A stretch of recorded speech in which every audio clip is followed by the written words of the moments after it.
from Chicago Public Library.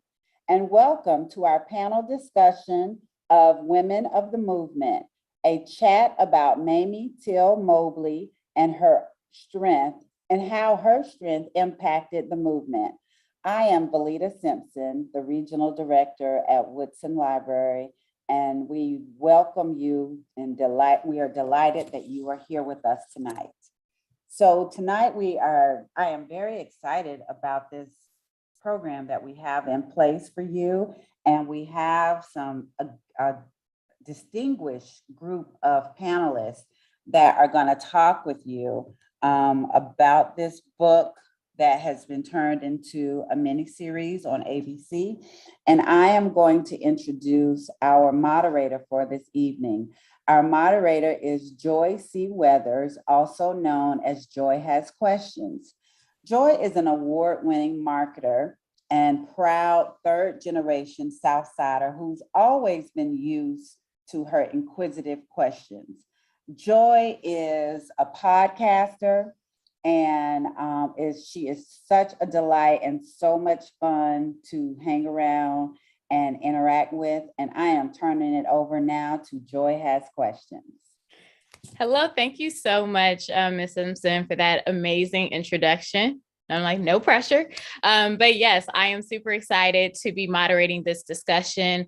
I cannot think of a better woman that we can be talking about in terms of her legacy, what she gave to Chicago, and what she truly gave to the world. So starting off, I would like to introduce everyone to our amazing panelists. We're going to start with Ms. Essence Mcdowell, who's a communication strategist, a community organizer, and co-author of one of my favorite books, Lifting as They Climbed, which centers around 48 Black women who revolutionized the South Side with their civic and cultural work.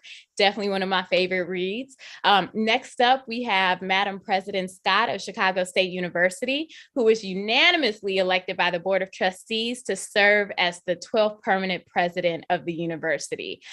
She has a resume to die for. She serves on various boards within the city, has an extensive law background that would make Edith Sampson shout for joy. And if you don't know who Edith Sampson Spurlock was, she was the first Black woman to earn a master's from Loyola and then went on to be the first Black woman to be a U.S. delegate for the UN. So my comparisons are accurate. They both are amazing. And then finally, we have the Chicago urban historian himself, none other than Sherman Dilla Thomas, who is probably still recovering from the Polar Plunge Challenge that he did this weekend, but he is always booked and busy, has several projects, always highlighting the amazing history of our city, and especially giving us those marginalized stories that may not be well known. And then also I heard that he has a little pilot opportunity coming up with Netflix. So go ahead and work, my brother. Love to see it. Without further ado, I am going to get right into the discussion and the conversation, and really just open it up to the floor, to the audience, just in the sense of the lynching of Emmett Till. It was and is one of those moments that is ingrained in the conscious of the Black community, America, humanity, period. So what was your first understanding of this historical event? Because it was the type of thing that it crosses generations and it crosses time in itself. So actually going ahead and let's have President Scott open up that discussion in terms of what that event meant to you. First of all, let me start by saying thank you for having me here this evening. And I appreciate the opportunity to speak on this topic, particularly during Women's History Month. I also want to kind of put out there that I grew up in Jim Crow South. Long after segregation had been declared illegal by Brown versus Board of Education and every other law on the books, my town and city of Shreveport, Louisiana continued to segregate. Everything was segregated, including the schools. So I had a certain understanding culturally of where I was on the hierarchy of people, and what the things that I saw in the story reminded me of my own early beginnings, where I went into the back door of doctors' offices, and where our families could not sit on the ground floor of a movie theater. We had to enter through the back door. So I have a consciousness of this. I also have a consciousness of not having any history. You know, there was no real history outside of what your family told you because you were not exposed to your own history in your classrooms and in the textbooks that were given to you.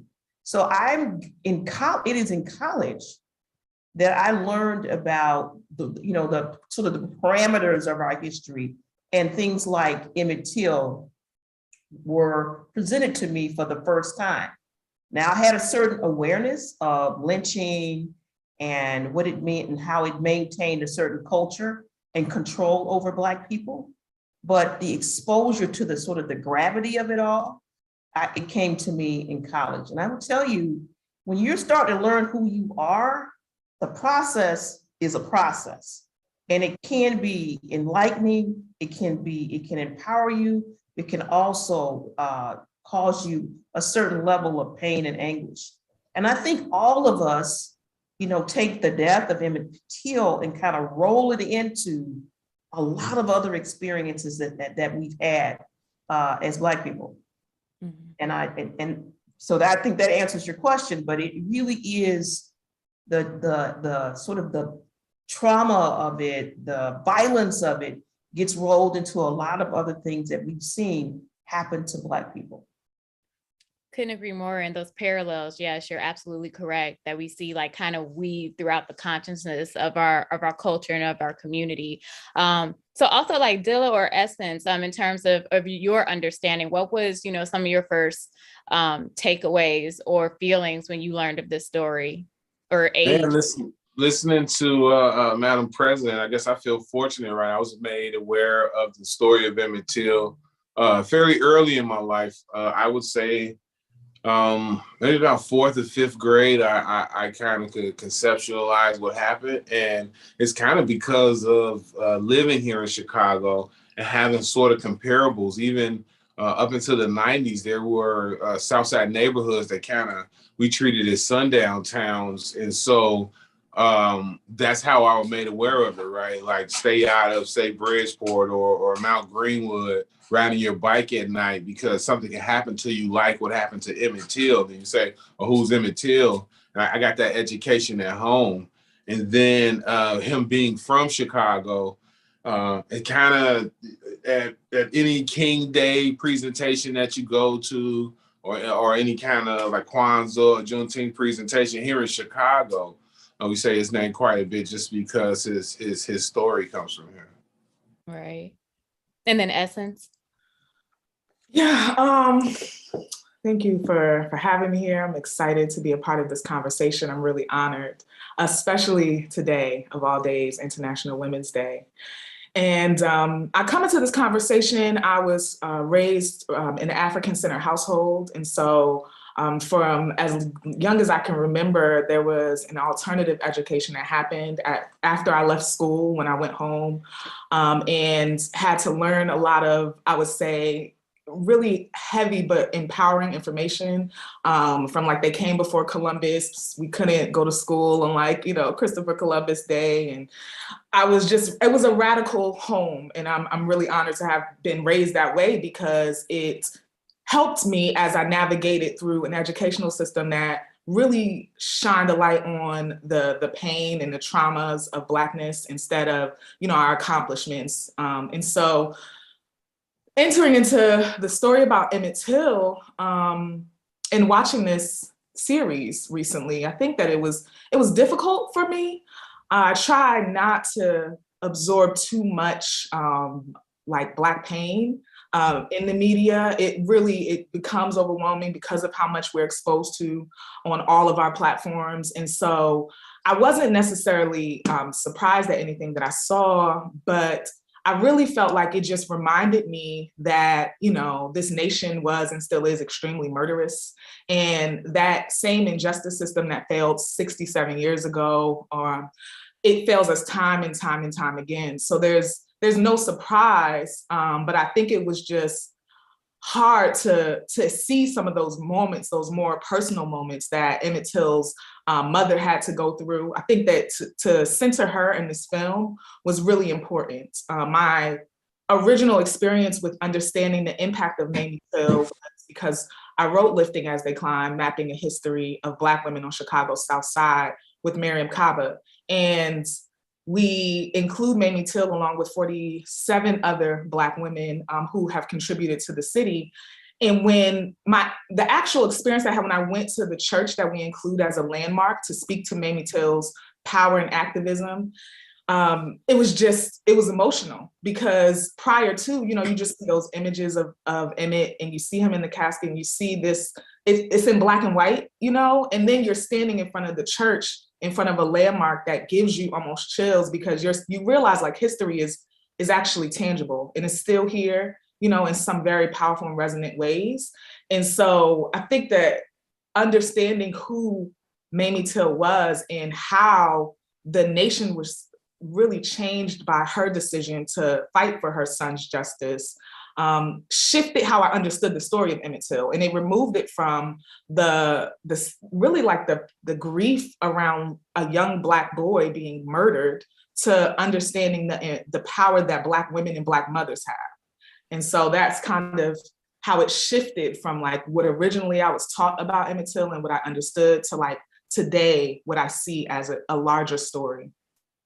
Definitely. And with us all having that Chicago connection, and also, like, as you said, how the miniseries focuses on her and the trauma and how she had to compartmentalize. Like, my introduction to Emmett Till, my father was 20 when that lynching happened. And so he actually went to Robert's Temple. And I remember like him personally telling me the story of like, you could smell him for blocks before like you even got, it was like 4 blocks long of like just waiting in that hot Chicago sun to view him. And the fact of how this is before cell phones.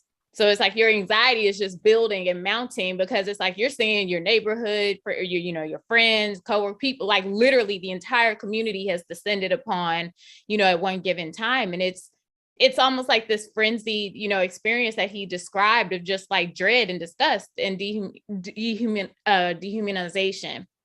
And so to see, that shift of how to focus also on Mamie and the strength and courage and resolve that you had to take to make a stand like that was just, incredible for something that is just so heartbreaking. There's a moment in the miniseries where her mother says like, what you've endured, some women would have gotten into bed and wouldn't have gotten out for months. And she was like, and they would have been well within their right to do so. But the fact that she, chose that way to channel her grief to something greater is a debt that we all owe to her. So moving on, and as we're talking about that very trauma, or that not even just a trauma, but the undying love that she had as a mother to protect her child, even in death. Like that's something you see in the intro of episode 1. It starts off with, Emmett being born and people counting her out, and she's having that commitment from the start. I think it's really interesting, or let me ask, first one of our women panelists here, but why is it so important not to forget Mamie's humanity and vulnerability when we're telling her story, or I should say this aspect of the story? Well, first of all, I would say, when you think about, I have 2 children, and and whether you know it or not, you don't know how, can't imagine how, as a mother, you are linked to your children, and that this love and passion that you have for your children is so deeply embedded in your consciousness and who you are. And when you saw how she was afraid to send him on the trip because she understood the violence of the South, and you saw how she educated him on how to behave as a Black man in the South, I think about how I talk to my own children. We had a poster in the house when people started to drive on how to drive in Chicago, if you get stopped by the police, and how you position yourself, where you put your hands. Big poster, rule number 1, rule number 2, and we walk through it. Why are we walking our children through how to be different people from their friends who are not Black? Why do we have to have this separate training course for children who live and grow up Black? And that's the trauma of it all too, because we are by necessity infusing a level of trauma in our own children, whether we want to or not, because we want them to come back and we want them to come home safe. And so that is the, the ultimate, sacrifice is loss of your child in a way that's violent like this. It's the ultimate sacrifice. Yeah, definitely. Yeah, it really, I had to think a lot in even just preparing for this conversation and thinking about what does it mean to like grieve the loss of your child and simultaneously begin to fight against the racial terrorism that murdered your child, like do those things at the exact same time. And how do you navigate that space, right? And I think you would never know unless you like really embody these women who have lost their children. But in that face of such grave tragedy, and I think as you alluded to, like you could just stay in the bed, that's how painful it is. But to decide instead that she's gonna rise and she's gonna speak out, even in moments of discomfort, I think that the film does a great job of just sharing the vulnerability that it took for her to expose herself, to expose her child's history and life, to expose her family to all of that. And I also think it's important because sometimes when we imagine and we think about activists in a particular way, it kind of flattens their humanity. And we think that they're of course, they're powerful and they're doing so much and they're fighting, like warriors in a sense. But when you think about like, this is a mother, a daughter, right? This is someone who has to really deal with a multitude of emotions at the same time as try to say like, these people actually murdered my child. Mm-hmm. And I enjoyed even just learning about some of the things about her, like her actual person in her life. I learned that like her mother in her home when she was growing up, their home was actually a space where people would come when they were coming up from the South, through the Great Migration. And, her family, her mother and father would help the migrants to find jobs and adjust, and I think that goes to show too, that she came from a family that understood the connections of community, that understood like possibilities in Black life. And so that this wasn't something new to her, that it was something that she was building on and she had to really take on at a moment of crisis. So I think I think some of her humanity that we see in the film that you also can really get from her autobiography stood out to me. There are some quotes where she put, one of them was like, how do you give a crash course in hatred to a boy who has only ever known love? And that speaks to what Dr. Scott was saying, is like she loved on her son, but you have to then prepare him to go out into the world. It's complicating. You get to really understand a little bit more about the woman and the person that had to navigate a lot of these conflicts in her life, even before her son was taken from her. So I just think we do have to think about the multitudes, the multifaceted nature of Black womanhood and what that looks like, and respect it in some ways that it's often not respected at all. No, you said something very impactful, just even in the sense of that compartmentalization that happens, and how it does take away that softness, that vulnerability, because now everyone needs you to be strong. She has speaking engagements and now she's commenting on it and she's giving quotes to all these different newspapers and trying to keep his name in press, basically, to even see if there would be an indictment. And so that leaves absolutely no time to process your own emotions of the worst moment in your life.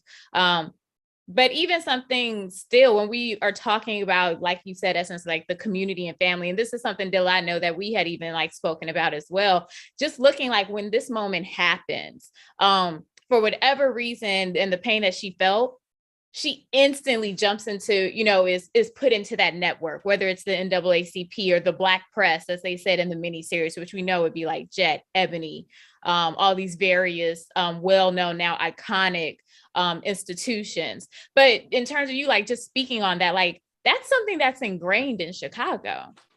Yeah, absolutely. It's something that we even see a little bit contemporarily, right? Like in the case of Blair Hope, who mom is now the first ever fire commissioner, right? Again, in the middle of her pain, she immediately kind of sprung to action. So other kids wouldn't have to go through that. But then also to what you were saying, just having that Chicago support, being from here kind of helped her in that sense, because she was surrounded by kind of an independent Black press who wouldn't have to say answer to an editor, right? If you're talking about the Tribune or the Sun-Times. So that proximity to just Black thinkers and Black institutions really helped her cause, that's for sure. Definitely. And I think just to see the amount, even from all aspects, like it never even clicked to me, if you're watching it, if you've seen the miniseries, and if you all also are watching it in the audience, my apologies if it's a spoiler alert, but just even the aspects of when from Mr. A.A. Rayner, just the fact that everyone started pulling strings from every level, whether it was a governmental aspect, whether it was, actual not entrepreneurs, but business leaders, religious leaders as well, to really ensure that this was exposed. Well, we drive down that legacy all the time, right? Especially if you're heading out to the south suburbs or heading out to Indiana, we call it the Bishop Ford Expressway. And it was Bishop Ford being bishop of one of the largest Black Christian denominations in the country, and that voting power that it yielded. And also his wife's relationship with Richard J. Daley that even allows for an open casket here in Chicago. Again, if it would have been in any other city, and even Richard J. Daley, right, the attempt was to kind of have the health department say, this isn't a healthy thing to do. And had it not happened in Chicago, right, they might not have had the politics and the support system behind it to get it done.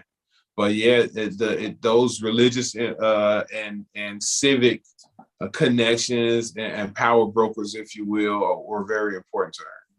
Definitely. And I think even when you see those tie-ins of something, even past like just specifically the Chicago community, but even larger, like things that had already been tried and true within our Black community as a whole, even when she goes back to testify, they start to replicate their own version of the Underground Railroad, like in terms of having safe homes for her to stay at, or checkpoints, if you will.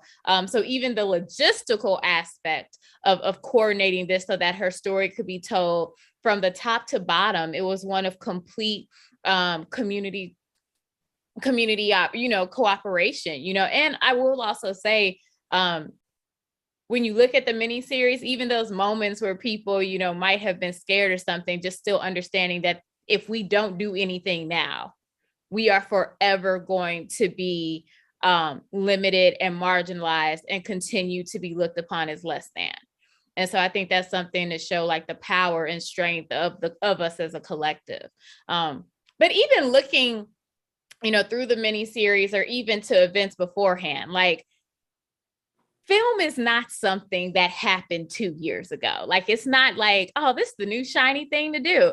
Like, when we look at the stories, whether even if you go back to the 1919 Chicago riots and the murder of Eugene Williams, like Black onlookers flat out told the police, like, white assailants would not let him come onto shore. They were throwing rocks at him. And still the mindset of not believing onlookers or not believing that. And when you look at the Emmett Till story, that happened, the sheriff is trying to cast doubt on if it's even Emmett Till's body, leveraging the media basically as a tool to, get the result that they wanted, which was to let these murderers go free, and calling his lynching a hoax. Why is this such a tried and true method when used to divide the public, and how does it further lend to that argument of like the two Americas that we have to deal with when it comes to the justice system? I know that was a mouthful, so I'm like, I can break that one. I can split that one up and break that down. But long story short, just looking at the situation with Emmett Till, why does it always just seem like it's just so hard to get any sort of justice in the aspect when it comes to just us trying to be free in this country? It's I mean, it's really about the root of injustice. Like the nation was built on genocide and violence. And then on top of that, there's this layer of all white men determining the future of the country to this day. And in that moment, right, like when you like look at like how they even decided about whether someone killed Emmett Till, or whether he was even kidnapped, it was just, it was entrenched in racism. And I think what really got me was like, you know, there's this all white jury, and after 67 minutes decided no, you know, that they should go free and that they didn't actually kill Emmett Till. And that same structure, that all white jury, that like really white supremacist nature of the justice system in America plays out time and time again, as we see so many verdicts that are not guilty when someone's actually literally being killed on national television with cameras all around. That is like, it's such vastness in this injustice system. I was thinking there was a moment where people were advocating for the release of Julius Jones, who was on death row.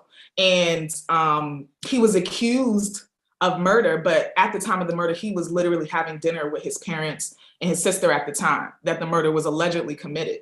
And then he's been in prison for over 20 years, put on death row, spending life in prison. And then this is the same justice system that said Kyle Rittenhouse murdered 2 people while everybody watched, and that he's not guilty.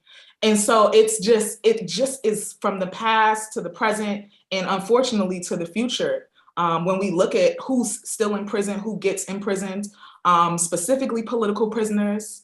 I mean, I started like, when you start to research, it just starts to like, wow, like we really have so much work to do. So many people only know about Mumia as a political prisoner, but there are so many who were Black Panthers that are still in prison right now for nonviolent offenses. And it doesn't make any sense because, and the only reason why they're there is because we have yet to address the root. Like we really have to abolish the whole entire prison industrial complex, because otherwise there's still people who are falling through the cracks in so many ways. All right. And something that I even saw that kept coming up in the miniseries, like when you saw like white Mississippians talking about the story, you know, like this, our culture, our standards, our way of life, this Southern establishment. That's something that, you know, even though that specifically was talking about the South, that's a mindset that permeates throughout the country, you know, because what that culture and that establishment really represents is we are on this level and you are not. And anything that, you know, that happens or that we deem as an infraction will be met with very vicious consequences. And I think that pulls even into still the strength and composure that, you know, Mamie had to have. And I feel weird even saying her first name informal, like, you know, like we're contemporaries. But there's a moment when the lawyer has to ask her, based on our Southern rules and code, are you okay with me calling you, you know, basically by her first name, as if they, you know, go get their nails done together. But then in the contrast, when the alleged victim, when Carolyn Dunham, you know, when she gets on saying, Mrs. Dunham, what happened? Oh my Lord, like they're swooning all over, you know, her. So just looking at the blatant disrespect and the amount of composure that you have to have in such insanity, there's nothing that you really can put into words in regards to it. And President Scott, I know you spoke to that even yourself, saying how like you grew up in the South in that culture. So that was something that was familiar to you as well. You know, it was indeed familiar to me, but it was also, I watched my mother work to dismantle it. You know, I watched her demand that we allow her girls were not going to sit in the back of a doctor's office anymore, that we were going to the front, we were going to take a seat with everyone else. She sent us to, we were the first children to integrate the public schools in my town. She sent us, myself, along with 2 other young ladies. I went to 4th grade. Another girl went to 3rd grade, and my sister went to 5th grade in the same public school once the schools were desegregated. And it was all designed to give us access to a better education. That meant that I wouldn't be reading from a 30-year-old textbook that had long been discarded by in the segregation, but was the textbooks that were assigned to my public school.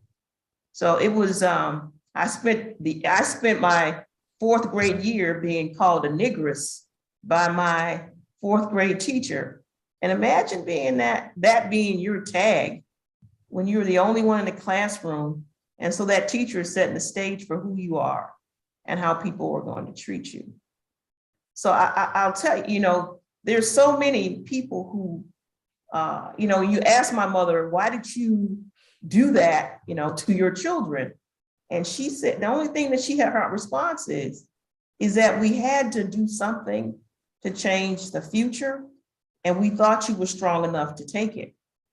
So, the things that we do in terms of encouraging our children to participate in larger society is because we believe that we've given the strength to them in the home to be able to work and to go into workplaces and manage the bias that they should expect from the first day of work.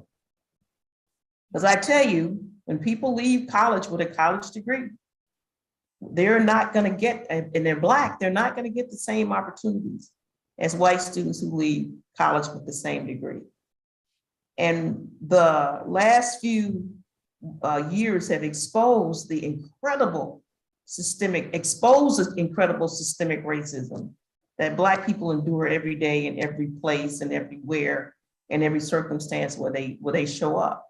So we're hopeful that when stories like Mamie Till, who is a Chicago State graduate, get told, that they are told in a way that not only celebrates who she was and her contribution to history, but told in a way that empowers mothers of Black children, that empowers Black children. And the tragedy of it all, at some point, becomes a lightning rod for continued change. Like you talked about the prison system. I'm a former federal prosecutor. I saw it firsthand, straight up, right in front of me when the Justice Department was pursuing laws and prison sentences that were condoned because of the way the laws were written to give extreme punishment to sometimes what looked like minor crimes.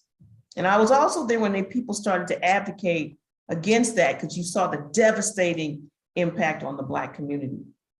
So we've all lived through something, but hopefully, as Dilla would say, we are learning from our history.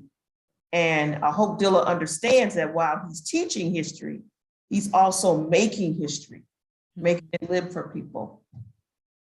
Definitely. Woo, come on, speak this life. Come on, I love it. But in terms of, I couldn't have said it better. Just looking also the power of education, right? Not only Mamie Till Mosley being a Chicago State graduate, but also going on then to be an educator herself, and to dedicate her life to our babies and to teaching, and to find a way to, you never move past something like that, but to find a way to still find joy and a different purpose, I should say, for her life. Even though this one polarizing moment is what, a lot of people singularly know her for.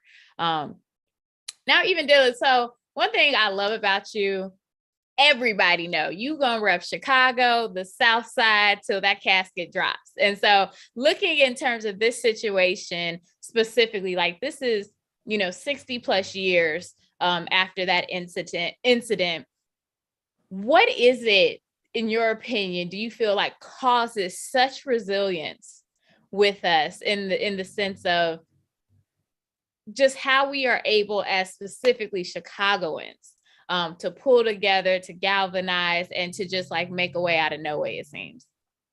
I think it starts with like our proximity to greatness.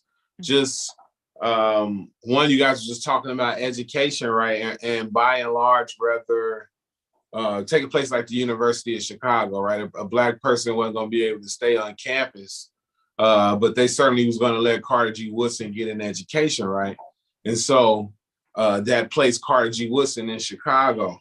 But then same thing with like just artists who think politically, you know, the Thomas Dorseys of the world. Again, in the South, they couldn't perform in white spaces, but they could here in Chicago. So that places them in Chicago.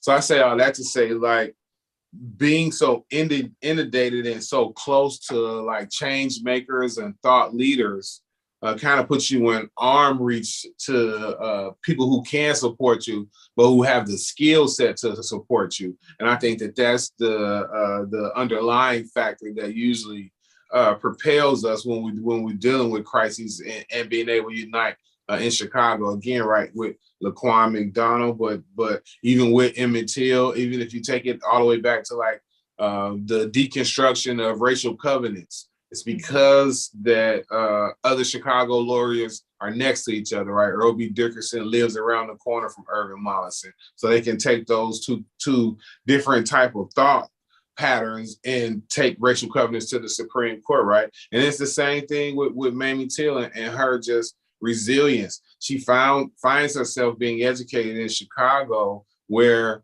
Quinn Chapel had four women we call the Big Four. They were abolitionists and they helped free people via the Underground Railroad. So that gets like passed down, right? If you follow the history, those people have kids, and then those kids become the by and large the creators and charter members for the Chicago Urban League, for the Phyllis Wheatley Club, for the Quincy Club, right? And then those kids, if you check, by and large, be the founders of the Pullman Porters, right? And other things. So just, she was like on that line of greatness here in the city.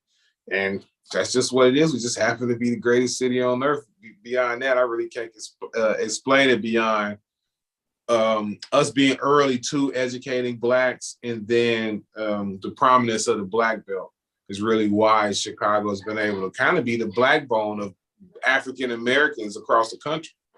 Yeah, I definitely think couldn't agree more. And I think that's something like when you start to see those connections on every level, like culturally, civically, religious based, you start to realize like the emphasis at times, and no shade to New York, I love New York, but the emphasis at times goes to like that great, you know, that Renaissance movement. I'm like, Chicago had its own unique, amazing Renaissance, you know, that really helped, you know, craft a lot of the change agents that we know and help shape and develop a lot of people as well. And so to be like, Bronzeville was and still is the place to be, but that's what I'm saying. Like when you're looking at, you know, that upbringing that Mamie Till had, and also what she was surrounded by, you can see like just walking out your door, like you are surrounded by a very special time and something that continues on to this day.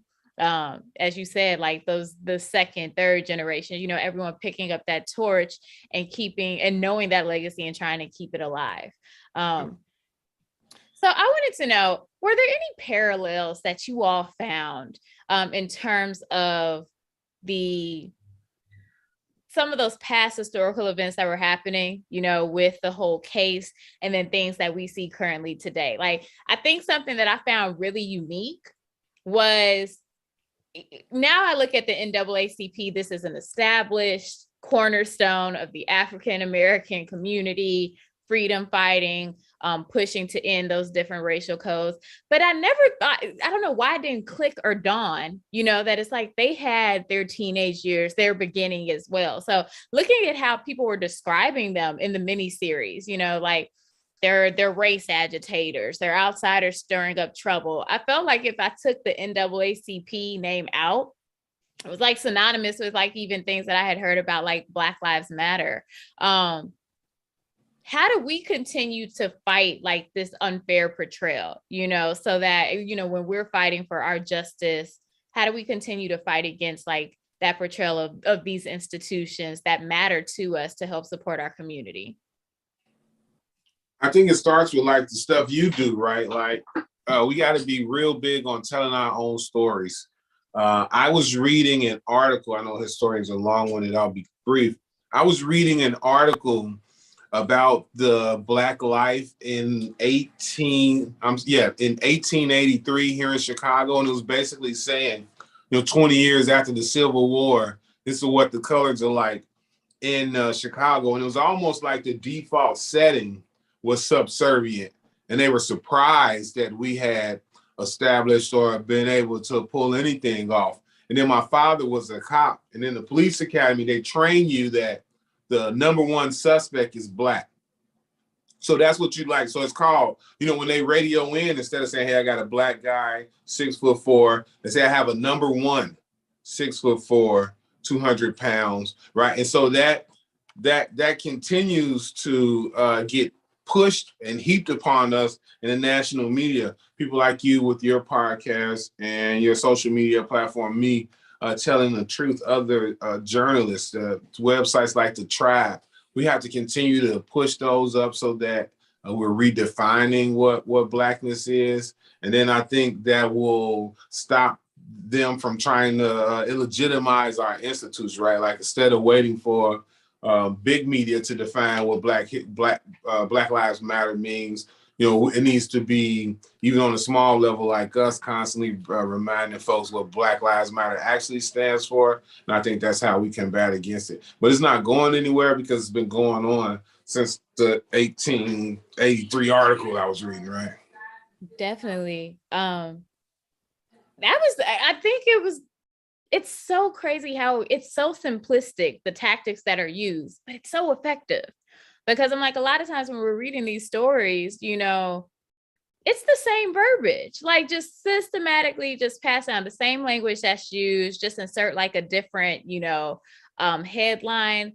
And then here we go again with the same, internal struggle or unrest, if you will. But Essence, in terms of you, like, and even your upbringing, like you had a really beautiful, and I don't want to say sadly unique, because I just feel like I wish everyone kind of had that upbringing.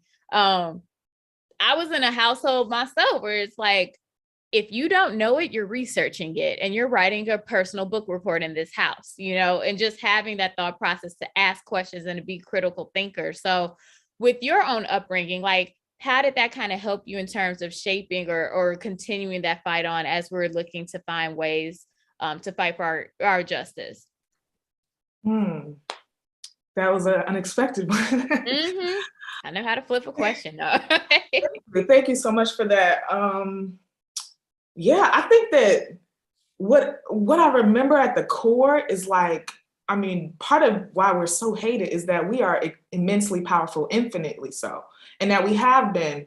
And I think that's where I have entered into like educational spaces or even just moving through community, that I understand that power. And this is why right now in this moment it's also really amazing to be on a panel with educators and folks who really understand the significance of us being taught the truth about our culture and those who came before us.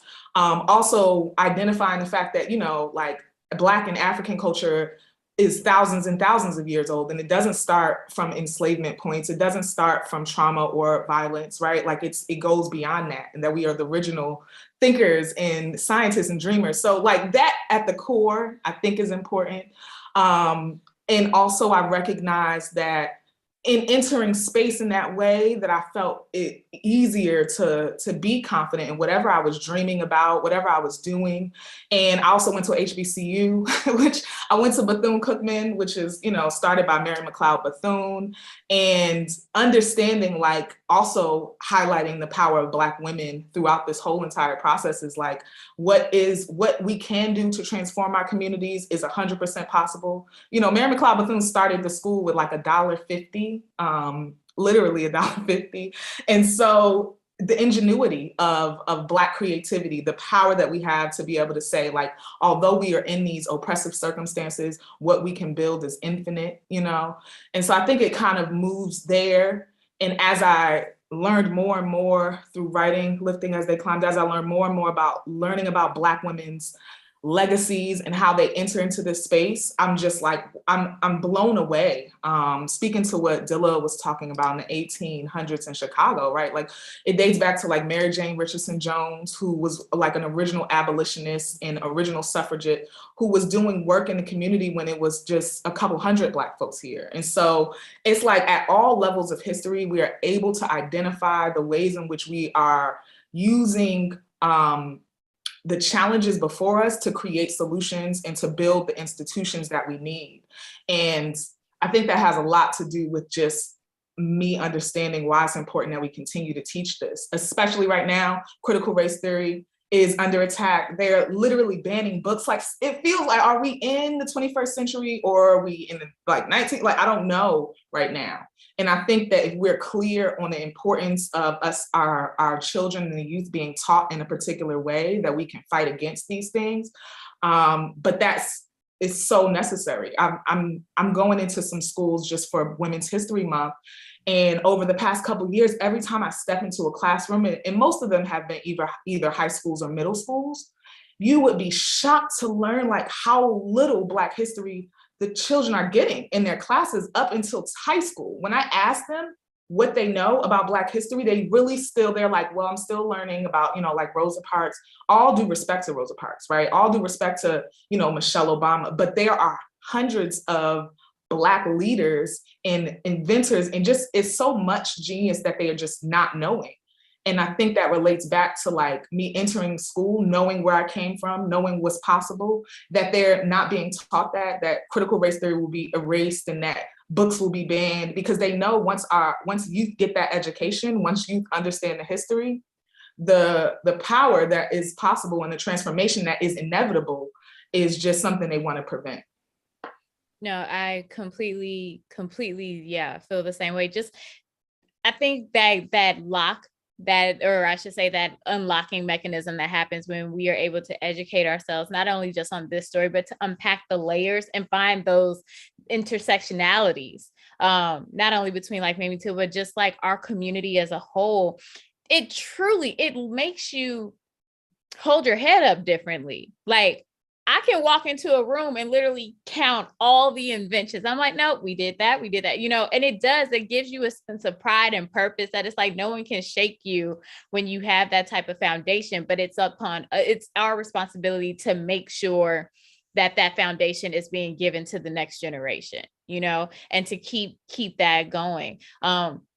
And I think that's a responsibility of us as, a Black family, as a community. And even looking on the internal or, in that nuclear sense, even taking a step back to Mamie, one of the things that I loved that was highlighted in the miniseries was also the journey of her Uncle Moose or preacher, and the fact of how he makes a statement that gives me chills. Also, shout out to Glenn Turman, like a different word, like just iconic actor.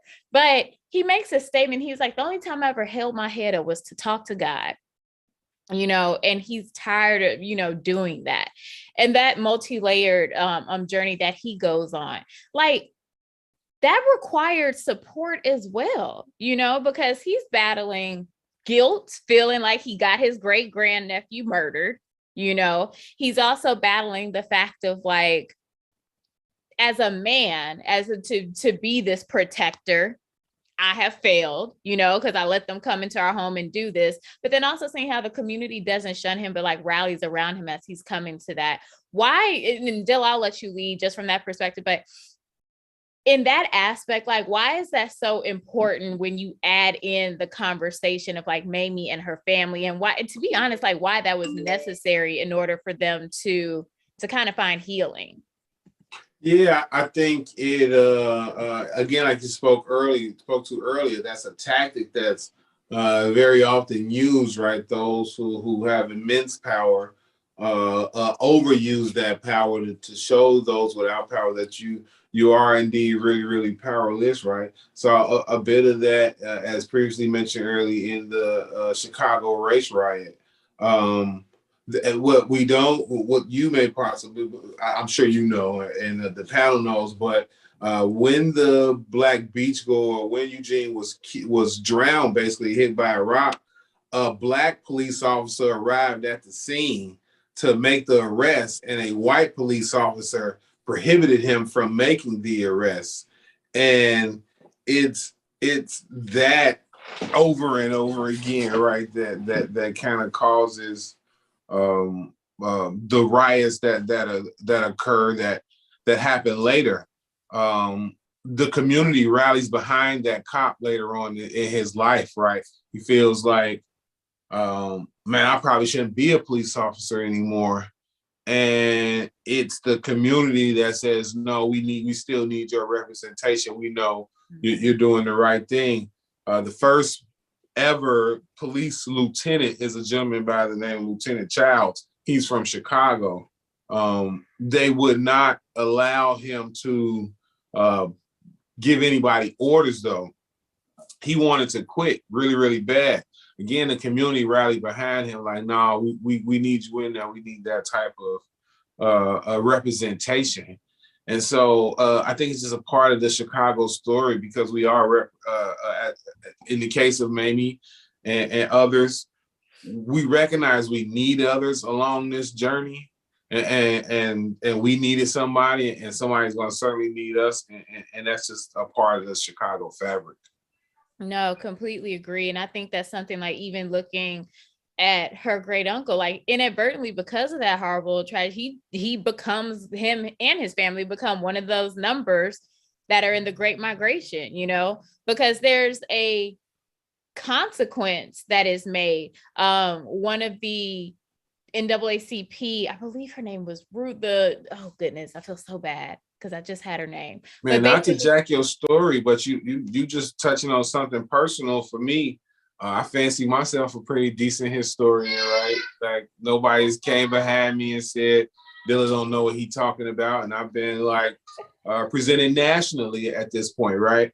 Mm-hmm. And I don't know anything about my dad's mom because she was ran out of Mississippi from having defended herself against a white woman, had to change her name when she got here. So the name that's on my dad's birth certificate ain't even her name, right? Mm-hmm. And that's also a part of our story. We lose so much of who we are because of lynching and trauma and having to, we commonly talk about the Great Migration like almost nowadays like a monolith, right? Sharecropping in the South, everybody came north and get jobs. And sometimes it was running for your life to the north, as in the case with my grandmother. So, yeah, as you was thinking about the name, it triggered in me like, man, I don't even know my grandmother's real name because of these type of issues. No, and that's something that sadly, it's a common story, like Emmett Till's family, or Mamie Till, I should say, like, yes, we've already spoken about the fact that like they served as a depot, for, new Black migrants who were coming from the South to the North. But when we look at it, like a lot of times you had to be very strategic just because of those racial codes in terms of how you made your way up here. Not even to take away from this conversation specifically, but if anyone watching, period, another great tie-in to see different aspects of it, The Warmth of Other Suns by Isabel Wilkerson, a super comprehensive, preeminent, in my opinion, example of not only the vastness of the Great Migration. This wasn't like, 10 years after World War I. I'm like, no, this was decades of African Americans divesting and picking up and moving from different Southern states to the North, if you will. But a great example of like, that book is chock full of examples of, Black people who move and had to do so within, in perilous at times situations.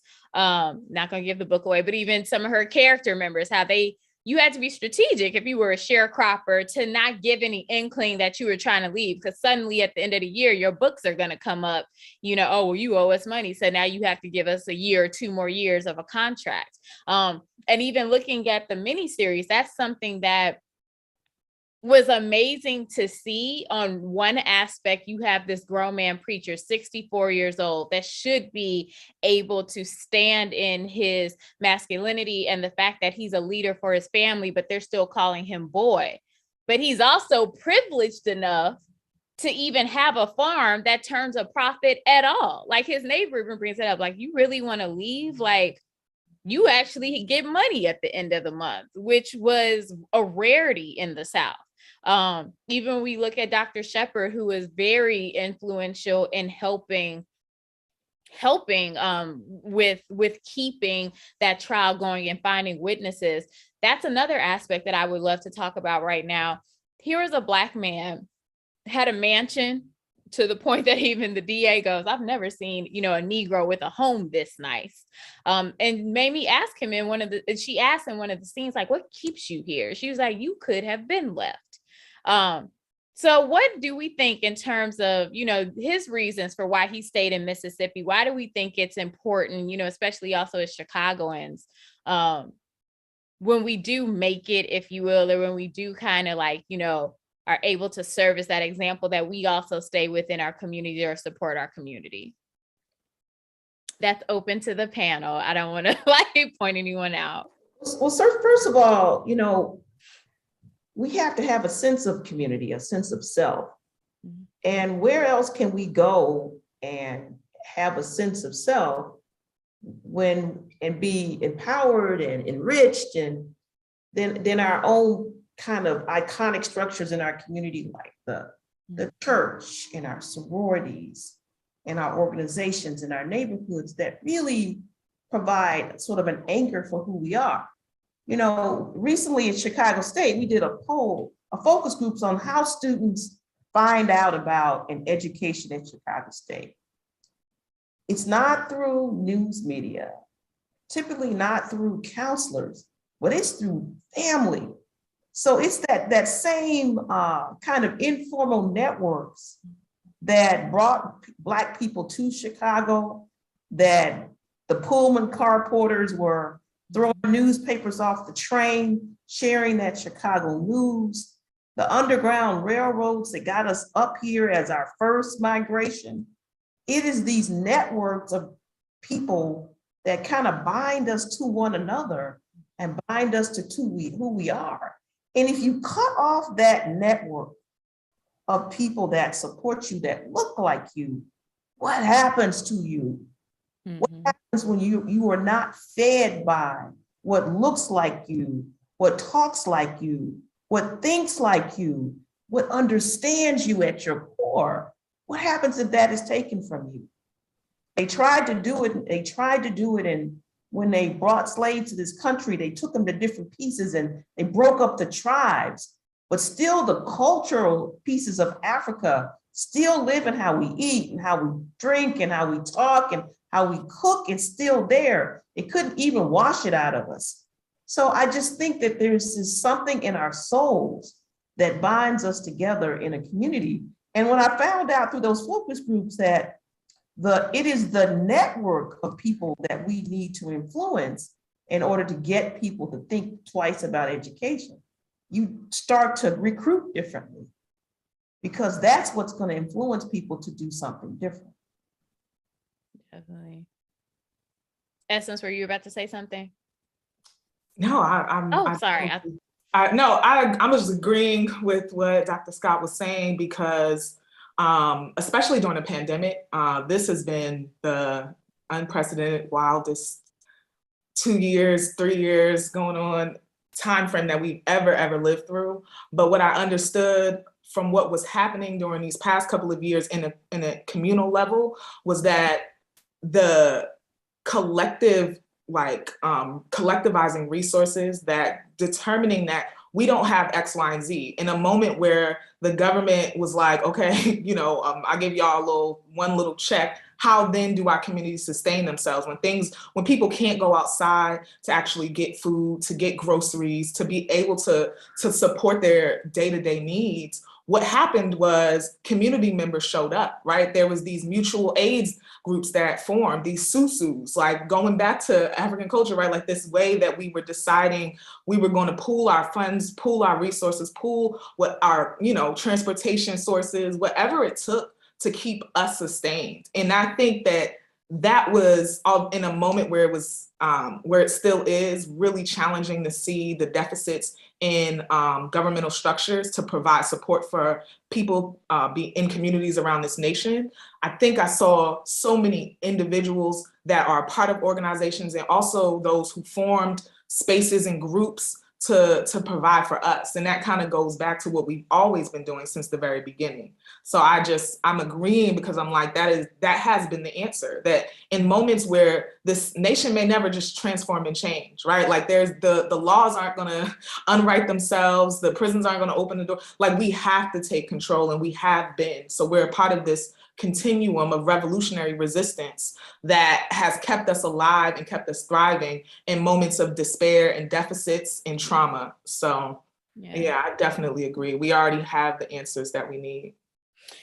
I completely agree. I say something, I hope this doesn't come off as like controversial. I don't think it is, but I do make a statement like at times, like this country isn't black and white, it's green, you know, and when you start to attack the finances, you know, then we also see shifts. Like even when I looked at the miniseries, right? The community stopped shopping at that store. Like they may not, the Bryants or rather the assailants might have gotten away, but their livelihood was completely impacted. Like, of course, there were racists and supremacists that were funding them during their law trial, but they didn't turn out on the other side of it, you know, as financially successful or financially stable. And that was something like that really stood out to me. I believe it was episode 6 when you see Carolyn, she's picking up those last couple of items and they're leaving the store. The community completely shut it down. And I think that was just so impactful to see, like, even in that area, it's not like, you know, Moderator, it's like there's a Mariano's up the street. I can hit the corner store if I just need a couple, you know, loaf of bread or something simple. That was like the only kind of store within the area, period. But to have that type of resiliency and commitment to saying we're taking a stand on all levels. And then you also see that matriculate. And then you have the bus boycott in Montgomery. And then you have different things that are leading to people taking us seriously and our demands, not requests, but our demands to be treated fairly and equally. So it definitely makes a difference. Yeah. No, I was just going to build off of what you said, because I think when you hear an individual story, it's harder to understand like all of the domino pieces that happened.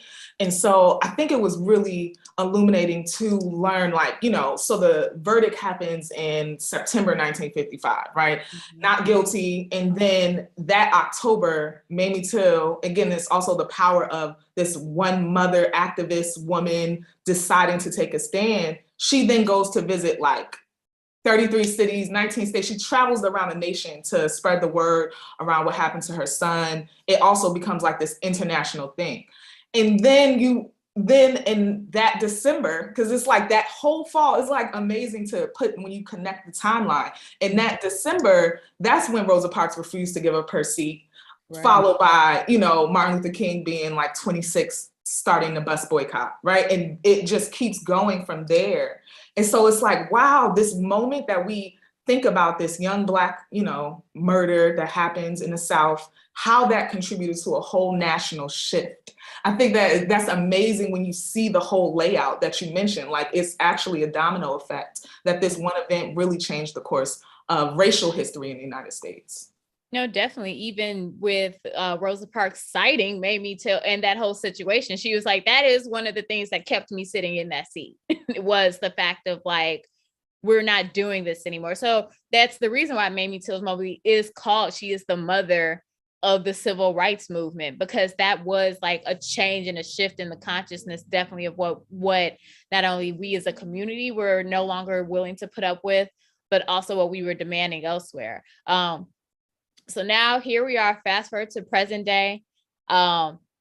Just recently, we have finally passed the Emmett Till anti-lynching bill into law. It's going to be signed into law. And I say high time because representative that brought it to the floor, Bobby Rush, my goodness. I'm like, there's no way as a Chicagoan I could forget that name. But that was brought onto the floor, I believe, 2018, 2019. And it took, even in modern times, it took 2 congressional sessions to finally get this passed as or on the verge of being passed into a law.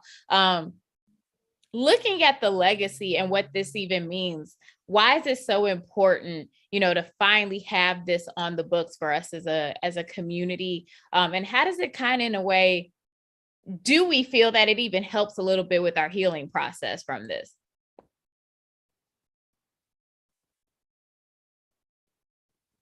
I'm going to go ahead and ask President Scott, because I saw her looking up, and that's where people look up when they're thinking.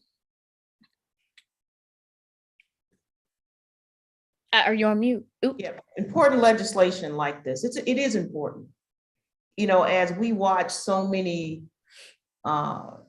different things come forward to sort of write some of the history that happened to Black people, this is just another piece of that, is that to recognize that this horror that used to be, there was a time when it was a picnic event for people to come and watch a lynching, that it gets treated the way it is, and it's murder, and it's felonious, and it's a crime, is another symbol of, to me, of racial healing. And it comes on the heels of a lot of reckoning with the experience of Black people. Definitely. Congressman Oscar DePriest, who's the first African-American to be elected to Congress from north of the Mason-Dixon line. And when he was in Congress, he was the only Black congressman. I believe he got elected in like 1908 or so, right? And he was trying to get a anti-lynching bill passed. We refer to Ida B. Wells Barnett, because if you didn't say Barnett, she probably would have slapped you. But we refer to her as a pioneering data journalist. And she, as early as 1893, was pushing for anti-lynching legislation. So on the one hand, it's like super long overdue. On the other hand, on like the linear line of history, like it just shows the power of continuation, and even though that we are often viewed very marginalized, we can kind of really move mountains when we stay the course, even if it take 100 years, and then 200 years, that 100 years ain't gonna look as long, right? And we got to start like thinking along those lines too. And that's why I think those sort of things aren't just symbolism, but actually important, because there's gonna be a time when we all gone, right? But that being an act passed by Congress is going to matter for generations to come. Definitely. I think even when you just talked about like with us being gone, as time progresses, I think even that ties into even current efforts that are being done to revitalize the childhood home, the landmark status that was just secured. I know Blacks in Green, which is led by Naomi Davis, is going to be actually, using the childhood home and the adjacent lot or the lot next door as a community space, So I think that's a beautiful cyclical moment where education can continue to happen, where community gathering and building can occur, and where we can, those watering holes or those congregation sites where we can share our community and culture. So I definitely feel that it's super important. And highlights a place for us to just reflect on that strength, and how we just, kind of continue to move forward as we heal and as a community and move forward to our future too. I was thinking, not to be like anti, legislation in any way, but I think a part of me feels just disillusioned with the American justice system. And I know the significance of us having political representatives that are pushing forward communal agendas that impact our lives in real ways.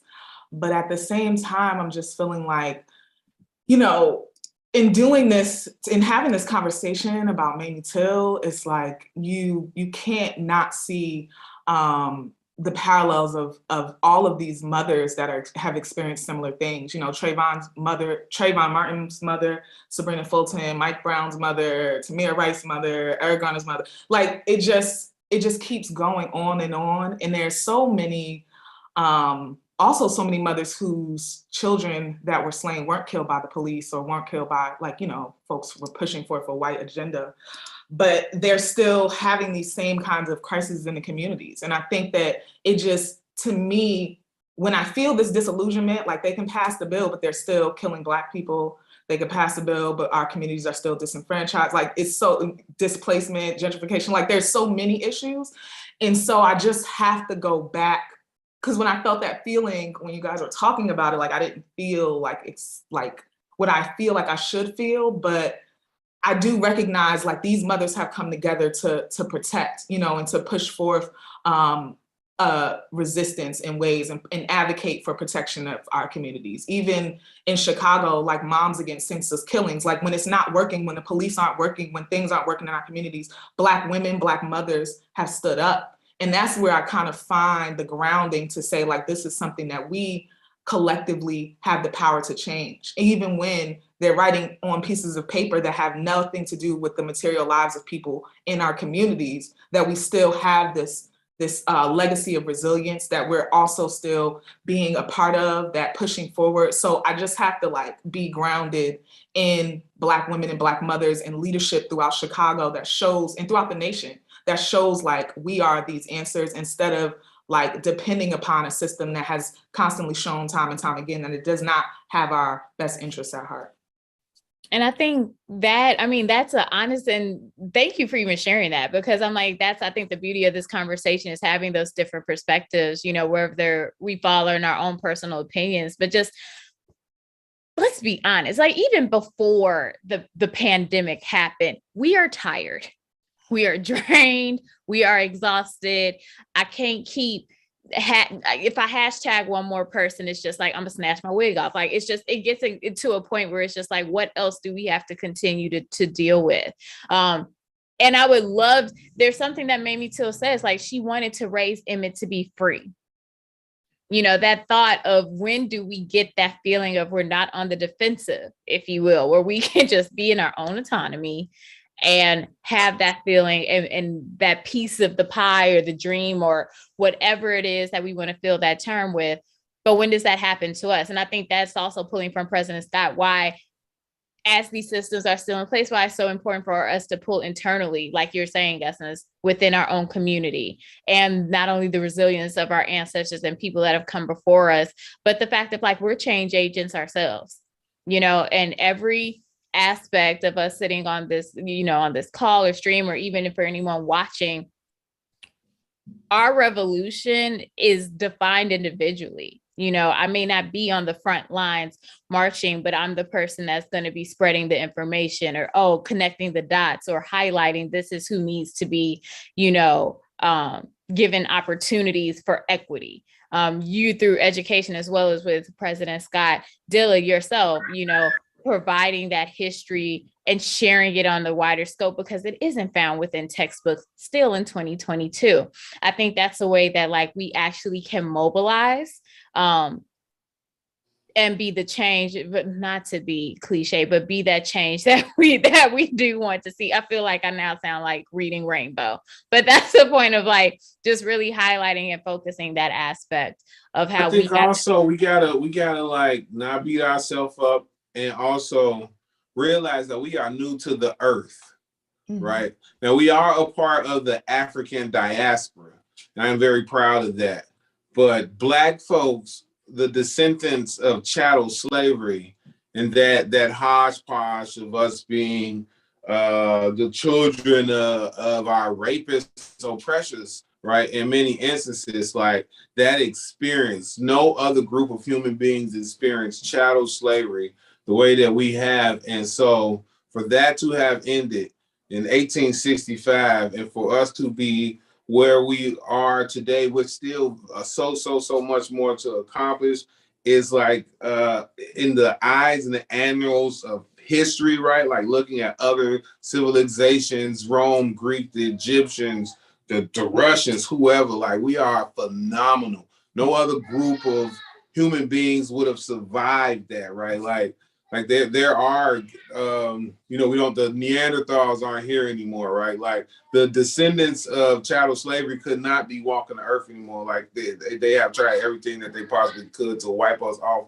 the face of the planet. And we are not only still here, but like we got Madam Prezi who's like really, really dope at what she does and is a change maker. So we gotta like even if it could take another 100 years, like it has never been a group of people that have accomplished so much in 200 years, in 300 years. Like we're phenomenal, and so I try. It's a little sad, right? But I don't even think of it in terms of like me seeing certain things. Just as long as I did what I was supposed to do with that little line between when I was born and when I go, I did my part.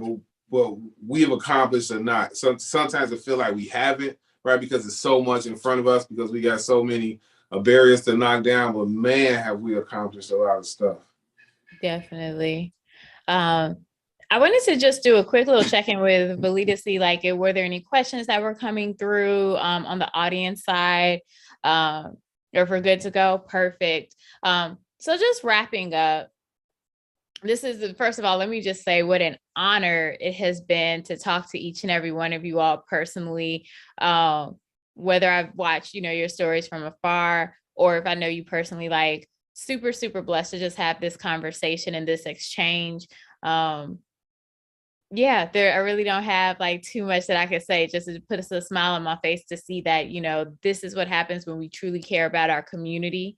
And want to have that exchange and support one another. But just wrapping up from everyone's perspective, when we think about, you know, how we are continuing to push for that fight, and wrapping up, when we think about the debt that we owe Mamie Till, like what does her life and her sacrifices, what does that mean for you personally, like in your own journey and moving forward? And we can I'll start definitely with President Scott, and then we can just, you know, go from there with whoever wants to share. You know, so your life and your journey, right? As Dilla said, we have a lot to be proud of as a people, and the things that we accomplished. So we shouldn't diminish our own history. But I also want us to keep in mind that too much is given, much is expected. Mm-hmm. And so the idea is a lot is expected of us in order to better support our people. And that looks at the fact that we're living at a time when the rate at which Black people are going to college in Illinois has dropped 34%, 2013 to 2019. We're living at a time where our access to education, for some reason, is being interrupted. And that even when we go to college, we don't finish. And even when we finish, we don't have the same opportunities. So I think that we know our history is that of a great people, but it also should be a call to action for us to step up and continue to do what we can to promote higher education and promote opportunity for our people. That's why I love the work that people like Joy, that you're doing, pushing the issue through questions, and Velita's doing just from running a public library and making sure it's accessible to our people. And Dilla is on the street, making sure our history gets told and our people know our history when it doesn't show up in schools and when it doesn't show up in our books. So everybody's doing a piece of this. In essence, who has been grounded in this our entire life has the benefit of moving from a place of education just in her early beginnings, and how she's been steeped in this world and this work. So I think what I saw here today, everybody has something to contribute, and we can't diminish what anybody has to contribute to say. But I think we all have recognized that there's a lot more to do.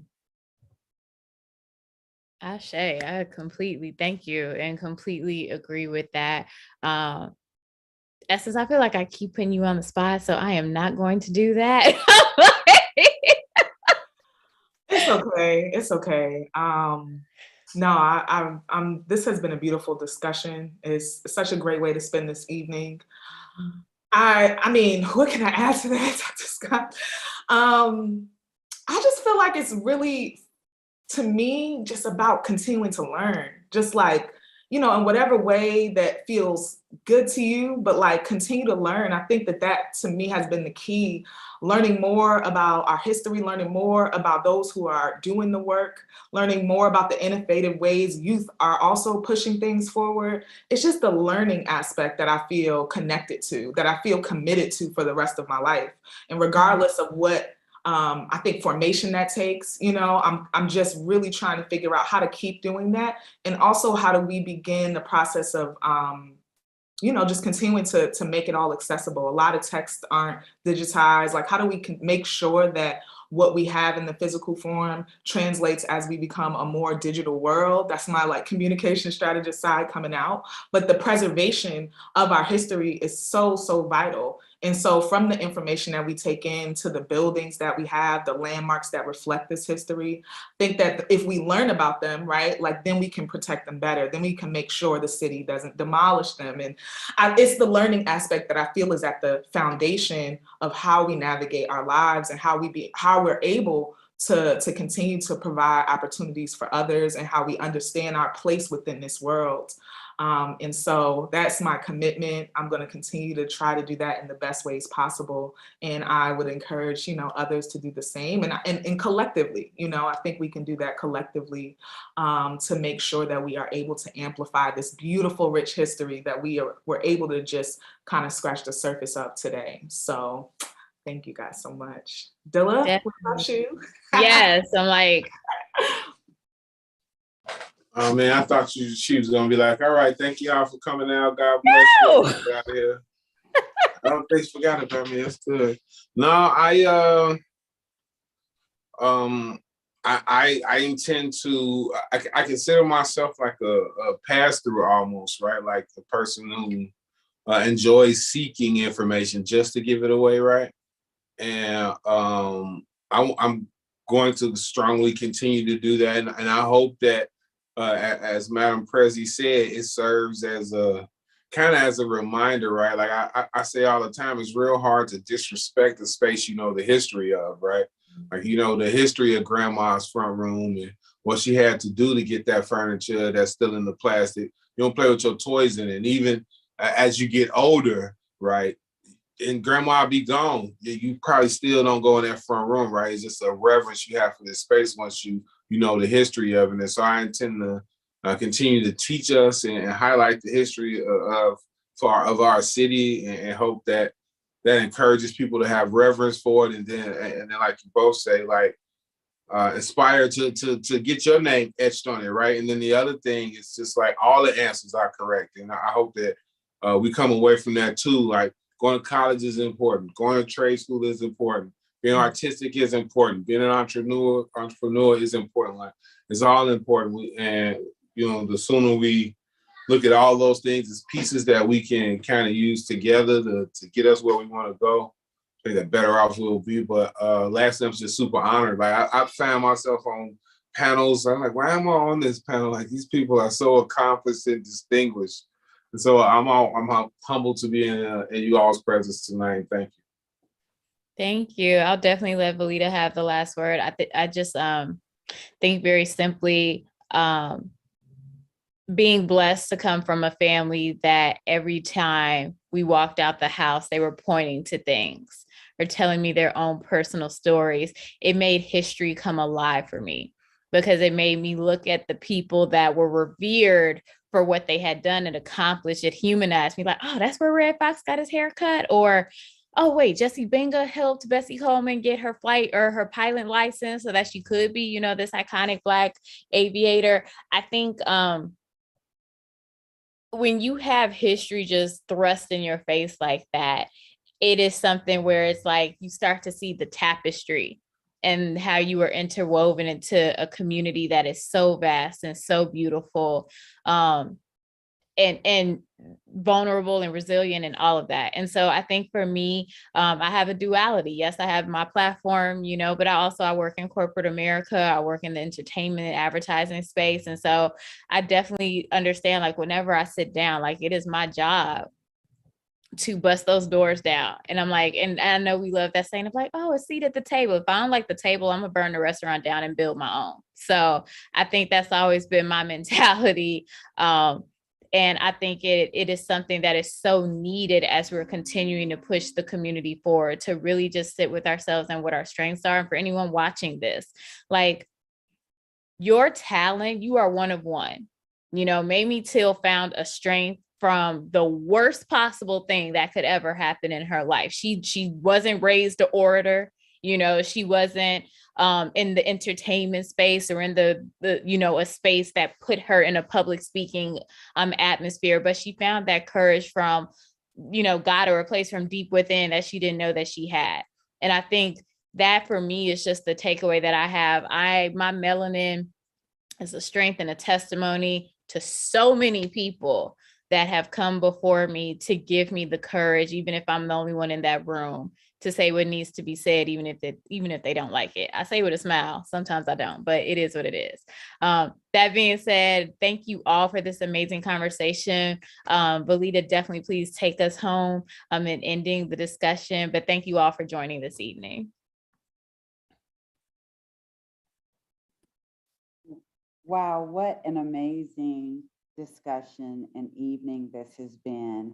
I'd like to just take this time to thank Joy Weathers, President Z. Scott, Sherman Dilla Thomas, and Essence McDowell for your time this evening, for engaging this conversation as we talk about the book Emmett Till, The Murder That Shocked the World and Propelled the Civil Rights Movement, which has been turned into a miniseries on ABC, now available through Hulu.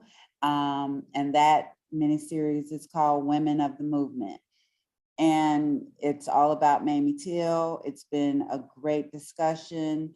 We have a better understanding of who she is and how the death of her son started the civil rights movement, and the community that she lived in Chicago, and how they supported her.